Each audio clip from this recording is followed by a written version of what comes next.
Assalamu alaikum wa rahmatullahi wa barakatuh. Mpenzi mtazamaji wa Online TV, tunakukaribisha katika kipindi hiki maalum ambacho kinafanyika katika siku ya leo, tukiwa na mgeni wetu maalum katika siku ya leo, Alhaji Sheikh Sharifu Mikdad Robert Matongo. Baada ya muda mrefu wa kutokuonekana katika media na katika kazi mbalimbali za kidawa katika ardhi yetu hii ya Tanzania, leo tumepata bahati ya kuweza kumtembelea katika eneo lake, katika nyumba yake, makazi yake katika jiji la Dar es Salaam, katika mji wa Kigamboni. Tuna vitu vingi sana vya kuweza kuzungumza katika siku ya leo na kuweza kujua. Lakini kwa utambulisho tu kwa wewe mtazamaji wa Online TV hii ni kwamba tunapomzungumzia Sheikh Sharifu, tunamzungumzia Alhaji Sheikh Sharifu Mikdad Robert Matongo, kijana aliyezaliwa katika historia ya tarehe 10 mwezi wa 10 mwaka 1985, ambaye kwa asili yake inaonekana kwamba baba yake alikuwa ni askari polisi ambaye ametoka katika mifupa isiyokuwa ya Kiislamu. Baba yake hakuwa Muislamu na mama yake pia hakuwa Muislamu, na historia inaonyesha kwamba hata mama yake alipokuwa katika mazingira ya ujauzito, madaktari walithibitisha kwamba kile kilichomo katika tumbo ni kiumbe ambacho kimekwisha kufariki. Lakini kwa uwezo wake Mwenyezi Mungu Subhanahu wa Ta'ala alijalia akaweza kuzaliwa akiwa salama, kiasi kwamba watu hawakuweza kuamini, kwa sababu ilionekana kwamba mama yake ameparalyze, lakini pia na kile kiumbe kilichomo katika tumbo kilikuwa kimekwisha kufariki, ambaye ni Alhaji Sheikh Sharifu Mikdad Robert Matongo. Baada ya hapo akaingia katika ulimwengu wa dawa na akafanikiwa kuweza kusilimisha watu wengi, mamilioni na malaki, kuweza kuingiza katika Uislamu. Mtu wake wa kwanza kabisa ambaye alimuingiza katika Uislamu katika msikiti wa Tabora, pale msikiti mkubwa wa Tabora, alikuwa ni kaka yake Yusuf, ambaye sasa hivi marehemu, Mwenyezi Mungu amrehemu, ametangulia mbele za haki. Ndio mtu wake wa kwanza kuweza kumuingiza katika Uislamu. Baada ya hapo kukafuatia historia nyingi sana ya kuweza kutembea sehemu mbalimbali ndani ya Tanzania na nje ya ardhi hii ya Tanzania. Lakini pia watu wengi wamepata nafasi ya kuweza kufaidika na mawaidha yake, lakini pia katika wakati wake kipindi hicho kuweza kufanyia dua na kuzungumza na watu katika maeneo mbalimbali, na watu wakaweza kupata faida kubwa. Leo tunaye hapa Alhaji Sheikh Sharifu Mikdad Robert Matongo. Nimejaribu kuzungumza kwa muhtasari, lakini kama wewe ni mfuatiliaji mzuri basi utaweza kufahamu. Labda tuweze kupata nafasi ya kuweza kumhoji baadhi ya maswali na kuweza kumsikiliza katika kile ambacho tumekijia katika siku ya leo. Nafikiri kuna faida kubwa ambayo utakaipata hapa duniani na naamini vile vile na katika akhira yetu. Karibu Alhaji Sheikh Sharifu Mikdad Robert Matongo. Asante sana.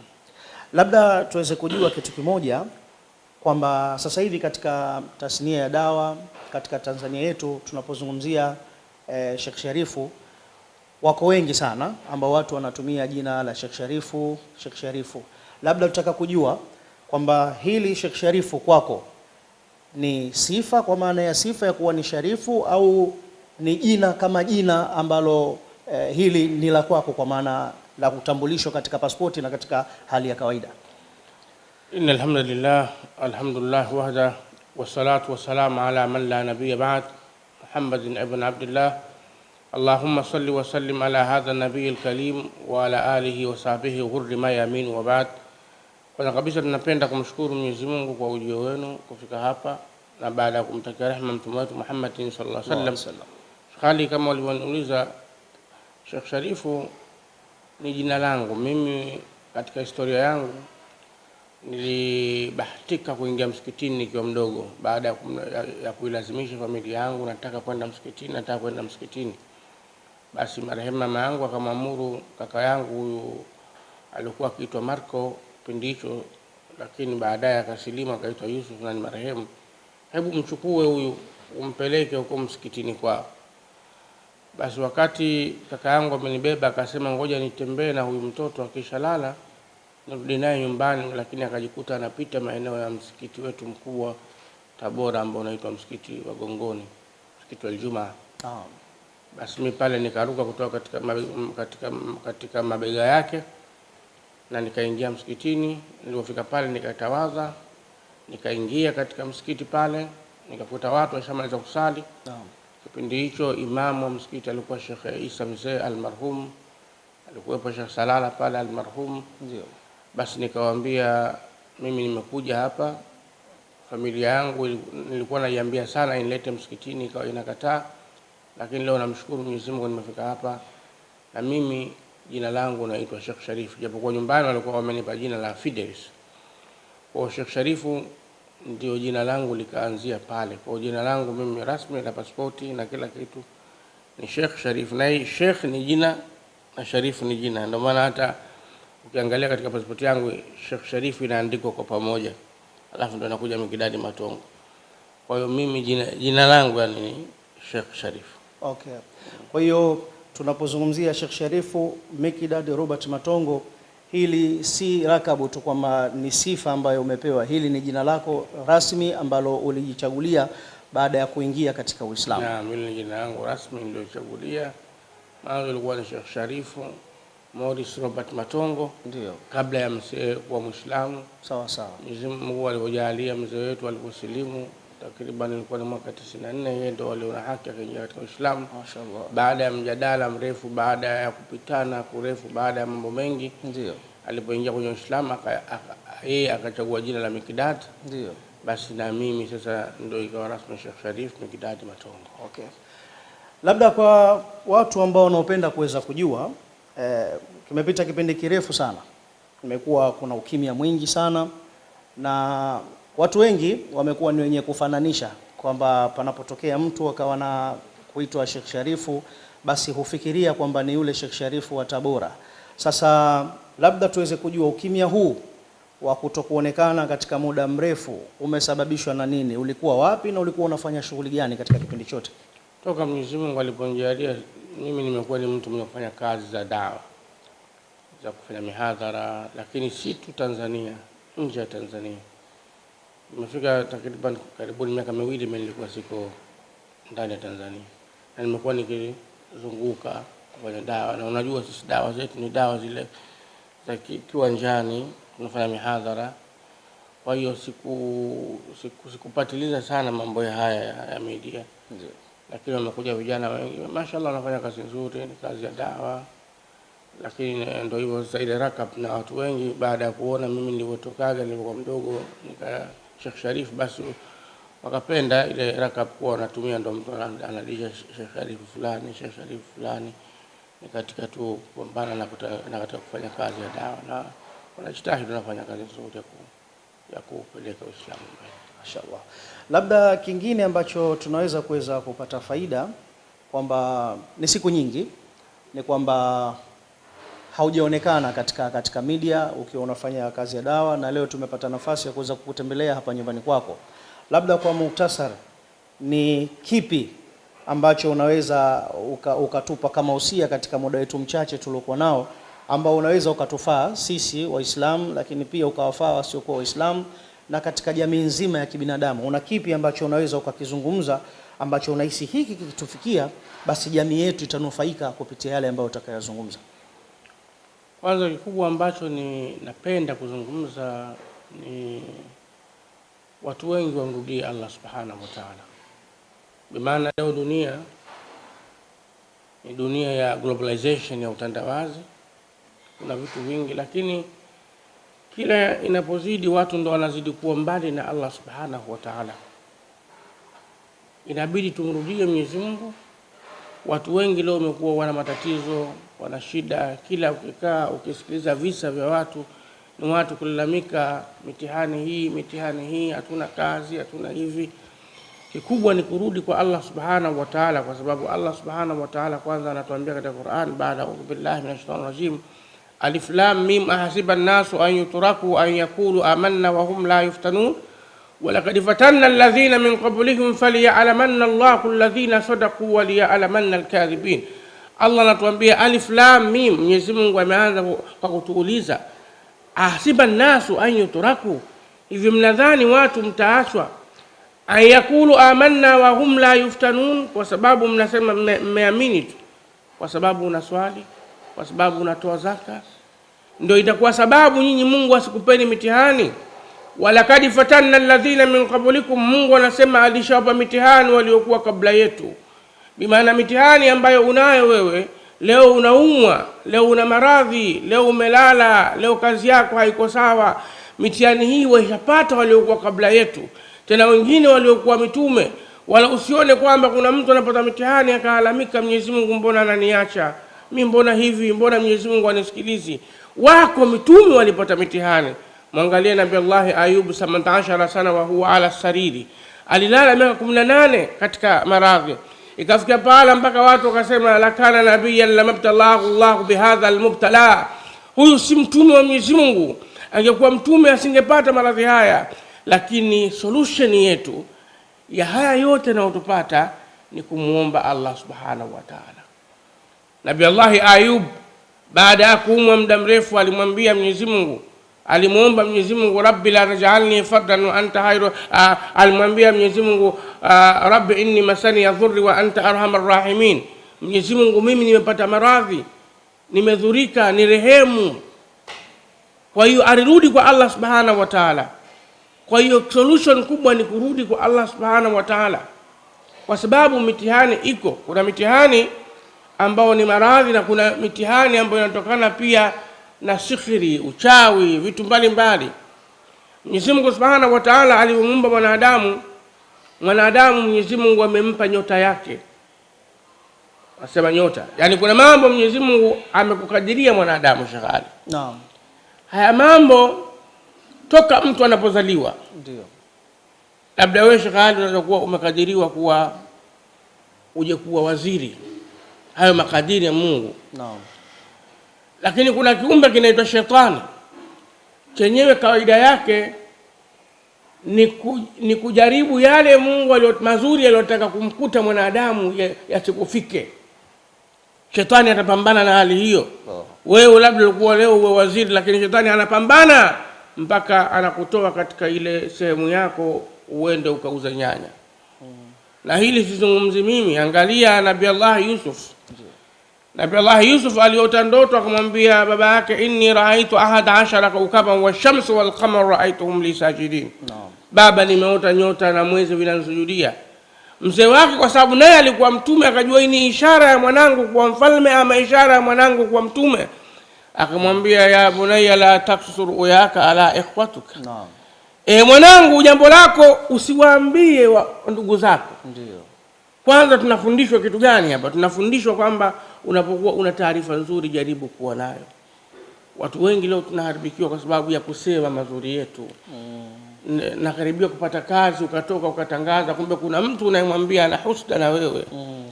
Si kila mtu anapenda ufanikiwe. Sawa. Kuna msaada anataka nipate. Kwa kwanza Mwenyezi Mungu lesson ya kwanza anatufundisha kwamba unapokuwa na jambo jaribu kukaa nalo siri. Halafu kingine anamwambia siwaogope ndugu zako, inna shaytana lilinsana aduwwun mubin. Shetani ni adui kwa wanadamu. Bimaana shetani ndio katika pointi yetu anaweza kufanya usifikie yale malengo ambayo unayo, ambayo Mungu ametaka yakufikie. Shetani huwa anapambana. Na kweli Yusuf akaona hawa si ndugu zangu tu. Ndugu zake wakaingia mpaka ikafikia pala, ni story ndefu, wakataka kumuua. Ukutulu Yusufan au turahuhu ardha, tumuue huyu Yusuf ama tumtupe kisimani. Mmoja wao kwa sababu ile damu ya undugu akasema tusimuue, walquhu fi ghayabatil jubbi, tumtupe kwenye kisima. Lakini bimaana haya yote Yusufu Mwenyezi Mungu akamrudisha kaja kuwa mtume na mfalme, kwa sababu kwanza alikuwa ni mtume wa Mwenyezi Mungu. Wewe akikukuta haya unafanya vipi? Inatakiwa umuombe Allah subhanahu wa ta'ala. Leo kuna watu katika maisha yetu unamkuta mtoto wako ni mzuri shuleni, abqari hafidh, bingwa wa kuhifadhi, anasoma vizuri, anakuwa namba 1, anakuwa namba 2, alafu shetani anaingia hasadi na yule mtoto. Mwanao anaanza akirudi shule kwa baba anasikia kichwa kinauma, sioni vizuri. Matokeo yake mtoto alikuwa namba 1 anaanza kushuka namba 3, namba 4, mpaka unashangaa mtoto wangu alikuwa anaelewa vizuri, mara mtoto anakuwa haelewi tu.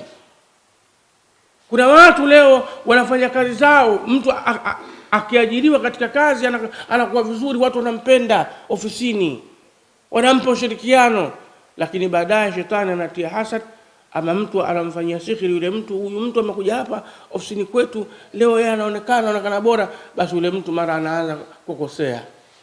Faili la mkurugenzi anapeleka kwa sekretari, yani anaharibu mambo. Watu wanaingia saa 2 asubuhi ofisini, anakuja saa 9. Mpaka management naona bwana huyu mtu hatufai. Lakini kumbe uwezo wako ulikuwa ni mzuri tu. Lakini watu wanakufanyia hasad, watu wanakufanyia sihir. Haya yote haya tunayamaliza vipi? Watawakkal ala Allah. Mwisho wa yote ni kukaa na kumuomba Allah subhanahu wa ta'ala. Na waliofanikiwa wote walimuomba Mwenyezi Mungu subhanahu wa ta'ala. Mwangalie Nabii Allah Zakaria, amekaa muda mrefu hajapata mtoto. Lakini akasimama akamwambia Mwenyezi Mungu, Rabbi la taj'alni fardan wa anta khairul warithin. Fastajabna lahu wa habna lahu. Mungu akamjalia, akamjibu, akampa mtoto. Angalia Nabii Allah Yunus pale alipokuwa ameondoka na ikafikia pahala akamkosea Mwenyezi Mungu, akamezwa katika tumbo la samaki. Alimwambia Mwenyezi Mungu, la ilaha illa anta subhanaka inni kuntu minadh-dhalimin, fanajainahu minal hammi. Mwenyezi Mungu akamtoa katika ile tatizo, na Mungu akatuambia, lau kana Yunus minal musabbihin. Huyu Yunus asingemtaja Mungu, la labisa fi batni hata yaumi yubathun, angekaa mule katika tumbo mpaka siku. Kwa hiyo matatizo yetu ambayo tunayo, una financial problem, una hali ya kiuchumi, riziki zako haziendi sawa, ndoa yako haiendi sawa, ukifanya biashara wewe ni mtu kupata hasara tu, ukiwa una pesa haikai, una maradhi ambayo yanadumu, una maradhi ambayo kila mara wewe unaumwa, wa kumtegemea ni Allah subhanahu wa ta'ala. Muombeeni Mwenyezi Mungu. Mwenyezi Mungu yuko radhi kutujibu. Mwenyezi Mungu yuko tayari kutupokelea maombi yetu. Allah subhanahu wa ta'ala anatuambia, ud'uuni astajib lakum, niombeni mimi. Allah yuko radhi. Allah yuko radhi, na Mwenyezi Mungu harudishi maombi ya mja. Ukimwomba Mwenyezi Mungu bihaki tawakkuli, kwa haki ya yule unayemuomba, kwamba huyu ninayemuomba ni Allah, na huyu na Mwenyezi Mungu huyu ni anajibu, na mimi ndo tegemeo langu, basi Mungu hata kutupa mkono. Labda Shekhe, kuna kitu kimoja katika haya ambayo umeyazungumza. Tunahitaji kuweza kupata faida katika TV yetu. Ni kwamba umezungumzia kwamba mtu anapopata matatizo basi anahitaji kuweza kutawakali kwa Mwenyezi Mungu Subhanahu wa Ta'ala. Lakini katika kumbukumbu zangu nakumbuka kwamba miongoni katika vitu ulivyokuwa ukivifanya katika hadhara ni pamoja na kufanya dua.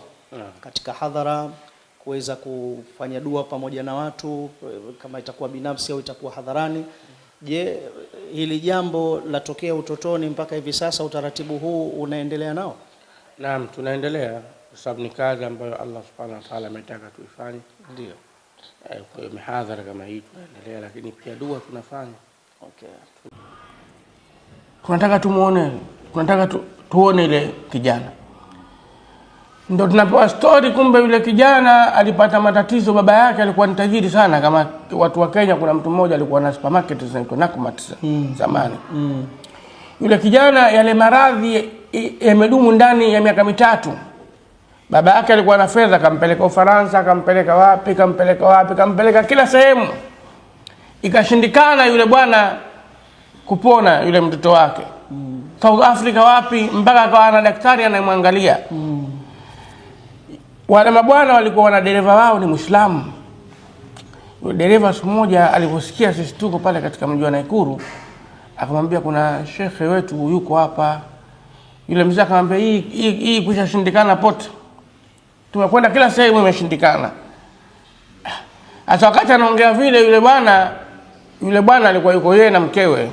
Mkewe akasikia yale maneno. Unajua wakina baba ni watu ambao huwa rais ukaratama, lakini wakina mama ni watu ambao huwa wanahangaika sana. Yule mama akamwambia yule dereva, unasema kweli iko mtu anaweza kamba kuna shekhi wanakwenda watu kwa uwezo wa Mwenyezi Mungu?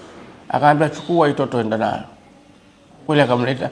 Tulivyompa yale maji yule kunywa, kufika nyumbani tu, wanatoka pale kufika nyumbani, ile damu yule mtoto imekata. Wanasema hii imekata, wakasubiri ama itatoka. Na hicho kitu hakijawahi kusimama ndani ya miaka 3. Ama itatoka tena. Mpaka usiku wake, siku ya pili imekuja yule baba anasema, sema kitu yoyote mmenifanyia. Mashaallah. Ndicho mimi kwa mdogo nikamwambia nataka basikeli.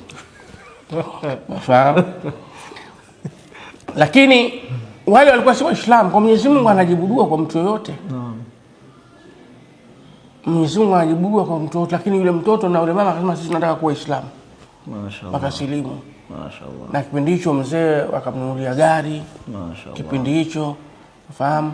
Kwa hiyo na kuonesha kwamba usikate tamaa. Ndio. Wala takmatu min rahmatillah. Msikate tamaa na rehema ya Allah Subhanahu wa Ta'ala. Mungu yuko karibu kujibu. Usione kwamba umehangaika muda mrefu usifike pala ukakata tamaa. Kisia kuna dua, kuna visomo sehemu, kuna nyiradi umepata, soma, usikate tamaa kwa sababu mimi nishateseka sana. Usikate tamaa kwa sababu Mungu kila mtu kuna time yake ameweka ya kumjibia dua yake. Kwa unaweza ukata tamaa kumbe kipindi chako ndio kilikuwa kimefika. Kwa jibidiishe, hangaika. Na Mwenyezi Mungu atakujibu na Mwenyezi Mungu atakufungulia inshallah.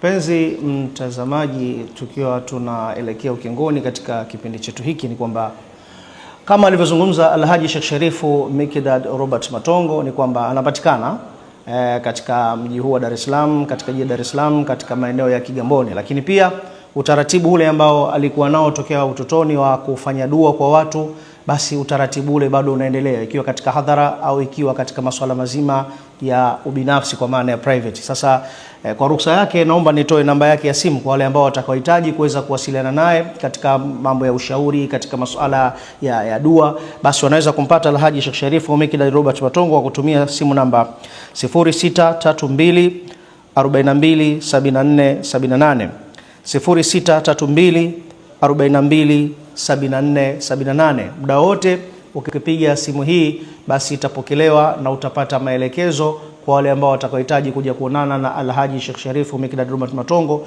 kwa sababu mimi binafsi nashuhudia kwamba watu wengi wamepata faida kupitia katika dua ambazo wameweza kuziomba. Kwa hiyo tutumie nafasi hii. Waingereza wanasema opportunity never come twice. Kwa kufunga kipindi chetu, napenda kumkaribisha Sheikh Sharifu kwanza aweze kutuombea dua ili Mwenyezi Mungu apate kutufanyia sala, lakini pia katika nchi yetu Mwenyezi Mungu ajalie tuweze kupata utulivu, waliokuwa katika madaraka basi waweze kuwa na huruma kwa watu, lakini vile vile tuweze kusikilizana na Mwenyezi Mungu aweze kuituliza nchi yetu iendelee kuwa na amani hii ambayo tunayo. Na kama una neno la mwisho basi unaweza kutuongezea, kisha baada ya hapo uweze kutuombea dua tumalize kipindi chetu katika siku ya leo. Kwanza ni kumwomba Mwenyezi Mungu atujalie amani katika nchi hii. Mwenyezi Mungu amekuwa ametubariki katika kanda huu wa Afrika, nchi yetu imekuwa ni yenye amani. Basi Allah Subhanahu wa Ta'ala hii amani aidumishe, kwa sababu amani ni rehema ya Allah Subhanahu wa Ta'ala. Angalia Nabii Allah Ibrahim, kabla ya kumwomba Mwenyezi Mungu hela, kabla ya kumwomba utajiri, alimwambia Allahumma ja'al hadha balada amina, Mwenyezi Mungu jalia nchi hii iwe ya amani, kisha uwaruzuku watu wake. Bimaana kama amani hamna, hata Mungu haikupa riziki. Tunaona nchi watu leo hawasomi, watu hawauzi na kununua kwa sababu amani hamna. Leo hapa leo unaweza ukatoka ukaamka ukaenda popote kwa sababu ya amani. Amani ikitoweka miji inaharibika, watu wanaharibiwa vitu vyao, watu mali zao watu zinaharibika. Kwa hiyo amani Mwenyezi Mungu aidumishe, lakini Mwenyezi Mungu atuhifadhie pia kiongozi wetu, mama yetu, rais wetu, Mwenyezi Mungu amhifadhi na ampe afya njema na wanamsaidia. Lakini Allah pia adumishe amani katika East Africa yetu hii ambao tunashirikiana. Mungu ajalie amani iwe ni ya kudumu. Mwenyezi Mungu atupe mapenzi baina yetu sisi na sisi. Lakini Allah awape shifa wote wanaumwa ambao wako nyumbani na hospitalini. Mwenyezi Mungu awafungulie wale wote ambao wazungu wanasema wana struggle na maisha, wana ugumu wa hali za kimaisha. Mwenyezi Mungu awape faraja. Na kila mwenye kuhitaji faraja Allah Subhanahu wa Ta'ala ampe faraja. Kwani hakuna mwenye kutupa faraja isipokuwa ni Allah Subhanahu wa Ta'ala. Alhamdulillah rabbil alamin wa salatu wa salam ala rasulillah sallam. Allah Subhanahu wa Ta'ala yarfa lana wa lakum insha Allah wa nuqaddiru al miqdar fi hadhihi ad-dar wa bidhika ad-dar. Barakat hadha nabil muhtar wa aj'alna ma qara'na ma sami'na ma hadarna fi hadha al-mashhad fi hadha al-majlis insha Allah tariqan lana wa lakum wa sahibul makan wa tariqat bat insha Allah bi ahlina wa salafina wa shayakhina wa bijalina alladhina jalahum Allah سبحانه وتعالى طريقة الحبيب الأكرم النبي الأفهم محمد صلى الله عليه وسلم. اللهم نحن من حضر معنا ذلك في هذا الجود والمن والفضل والكرم. أكرمنا اللهم يا كريم بالتبات هذا النبي الكريم، وظهرنا سر هذا الحبيب الأفهم النبي الأكرم في أقوالنا وأفوالنا وحركاتنا وسكناتنا وظاهرنا وباطننا، وبارك اللهم لنا في المولود، وجعلنا صوتنا خير على أهلي وعلى ضوي وعلى محبين وعلى كل من حضر في هذه المجلس أجمعين. بارك اللهم لنا في أولادنا وفي إخواننا وفي أهلنا وفي أزواجنا وفي قرارينا وفي محبينا وفي تلاميذنا وفي كل مرتبة بنا، واجعلنا وإياكم متبدين إن شاء الله بالرجال أهل الكمال في هذه الدنيا يوم المآل. وربطنا بنبي الأكرم مولى بلال في كافة الأحوال. اللهم لا تباعد بيننا وبين هذا النبي بذنوبنا ولا بتقصيرنا ولا بجرائنا الحق الفر بالحزن، ولا تجزأ سر بالمحر، واجعل أهل لكل سر، واجعل أهل لكل نفر، واجعل أهل لكل تجلي، واجعل أهل لكل تحلي، واجعل أهل لكل عطاء، واجعل أهل لكل كرامة، واجعل أهل لكل رحمة ترحم بها عبادك الصالحين في ليلهم أو نهارهم أو مجالس قراءتهم أو مجالس ذكرهم أو مجالس صلوا عليك صلى اللهم أن تجعل هذا المجلس شاهدا لنا لا شاهد علينا، وحجة لنا لا حجة علينا، أن تقرب بها إلى جناب النبوي إن شاء الله وإلى مقام الأبوي. يدخلنا مولانا بسر هذا الحبيب ونراه في هذه الدنيا في الآخرة راضي عنا، وهب اللهم لنا النظر إلى وجهك الكريم، واجعل أهل لذلك وأحينا لما هنالك. بعد بيننا وبين النفس وبين الشيطان وبين الهوى وبين الدنيا، وما طلبناهم وما رجوناهم وما طلبناهم وما أردناهم وما رجوناهم وما طلب إخواننا في هذه الساعة وفي هذه المكان. سألناك يا مولانا بسر هذا النبي الكريم الذي جعلت الصلاة عليها وجعلت الذكر وجزء من ذكرك وجزء من شكرك وجزء من حسن عبادك، أن تقبل منا وتعافينا وتعفو عنا وترحمنا. اللهم ببركتك إذا وأثرها لنا في كل حال، وبارك اللهم لنا في الأقوال وفي الآمال وفي النيات وبارك اللهم لنا في من حضر في معنا في هذه الساعة. Mwenyezi Mungu tufanyie pesi katika maisha yetu ya Rabbi, wewe ndio wakutufariji Mola wetu, hatuna Mola mwingine isipokuwa ni wewe ya Rabbi. Mwenyezi Mungu afanyie pesi wote wanaoumwa ya Rabbi, tupe shifaa katika mili yetu, tupe shifaa katika mijumba yetu, tupe shifaa katika shughuli zetu ya Rabbi. Bariki biashara zetu ya Rabbi, bariki makazi yetu ya Rabbi, bariki kila ambacho tunakifanya ambacho tunakihitajia kuwa kinatija kwetu. Wa sallallahu Muhammadin wa alihi wa sallam fadli subhanaka rabbika rabbil izzati amma yasifun wa salamun alhamdulillahi rabbil alamin. Mpenzi mtazamaji, asante, tuendelea kusubscribe TV yako, channel yako ili uendelee kupata vitu vingi. Asalamu alaykum wa rahmatullahi wa barakatuh.